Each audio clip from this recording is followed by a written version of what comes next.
पिछले पार्ट में हमने desire, faith, auto suggestion, specialised knowledge और इमेजिनेशन के बारे में पढ़ा था। अब देखते हैं आगे के पावरफुल प्रिंसिपल्स जो हिल के अकॉर्डिंग सक्सेस और वेल्थ क्रिएट करने के लिए बहुत इंपॉर्टेंट है। Organised planning. Success needs a plan. सिर्फ सपने देखना इनफ नहीं होता। अगर आपके पास प्लान नहीं है तो डिजायर सिर्फ एक विश बनके रह जाएगी। हिल कहते हैं, a goal without a plan is just a dream. Decision. Successful people decide fast. Most people decision लेने में बहुत टाइम लगा देते हैं और दूसरों की ओपिनियन से ईजिली इन्फ्लुएंस हो जाते हैं। सक्सेसफुल लोग जल्दी डिसीशन लेते हैं और अगर डिसीशन सही लगता है तो उस पर टिके रहते हैं। अगर आप हर बार ये सोचोगे कि लोग क्या कहेंगे, तो आप कभी कुछ बड़ा नहीं कर पाओगे। Remember, indecision leads to doubt and doubt leads to fear. Persistence. Never give up. हर सक्सेसफुल इंसान ने फेलियर्स देखे हैं। डिफरेंस सिर्फ इतना है, losers quit, winners continue. Persistence develop करने के लिए डेली एक्शन लो। एक्सक्यूजेस मत बनाओ।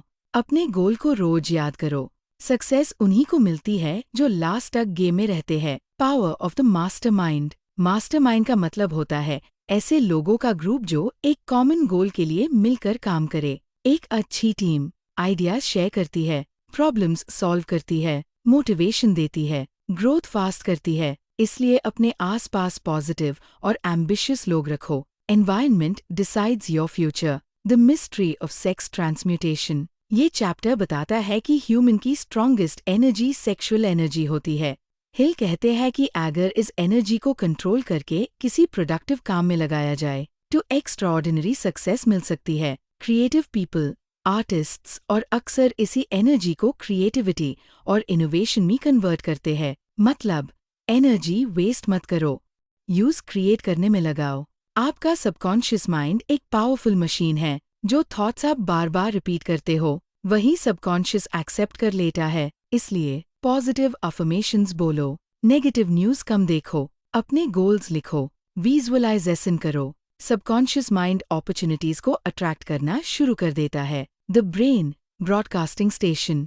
हिल कहते हैं कि ह्यूमन ब्रेन एक ब्रॉडकास्टिंग और रिसीविंग स्टेशन की तरह काम करता है। आप जो सोचते हो वैसे ही वाइब्रेशंस क्रिएट करते हो। अगर आप पॉजिटिव और कॉन्फिडेंट हो तो आपके एक्शंस भी वैसे ही होंगे। इसीलिए सक्सेसफुल लोग अपनी थिंकिंग को प्रोटेक्ट करते हैं। The sixth sense. ये बुक का लास्ट और सबसे इंटरेस्टिंग प्रिंसिपल है। सिक्स्थ सेंस का मतलब इंट्यूशन है। कभी कभी बिना किसी लॉजिकल रीजन के ह्यूम फील होता है कि कोई डिसीजन सही है या गलत। नेपोलियन हिल कहते हैं कि जब आप पॉजिटिव थिंकिंग करते हो, डिसिप्लिन मेंटेन करते हो, नॉलेज गेन करते हो और कंटिन्यूसली एक्शन लेते हो, तब आपका इंट्यूशन स्ट्रांग होने लगता है। ये इंट्यूशन कई बार लाइफ चेंजिंग डिसीजंस लेने में हेल्प करता है। Biggest lessons from think and grow rich. Success पहले माइंड में बनती है। स्ट्रॉन्ग डिजायर के बिना बड़ा रिजल्ट इम्पॉसिबल है। फेथ और सेल्फ बिलीफ सबसे बड़ा एसेट है। डेली एक्शन ही ड्रीम्स को रियलिटी बनाता है।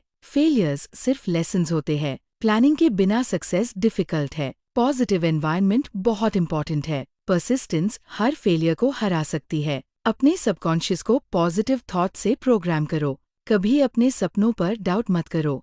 थिंक एंड ग्रो रिच सिर्फ पैसा कमाने की बुक नहीं है, ये एक माइंडसेट की बुक है।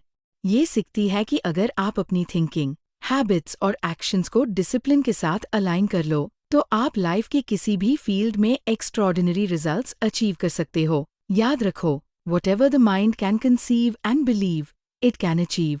यही इस बुक का सबसे पावरफुल मैसेज है। सक्सेस लक से नहीं, माइंडसेट, प्लानिंग, परसिस्टेंस और कंटिन्यूअस एक्शन से मिलती है। जब आप इन प्रिंसिपल्स को डेली लाइफ में अप्लाई करना शुरू कर देते हो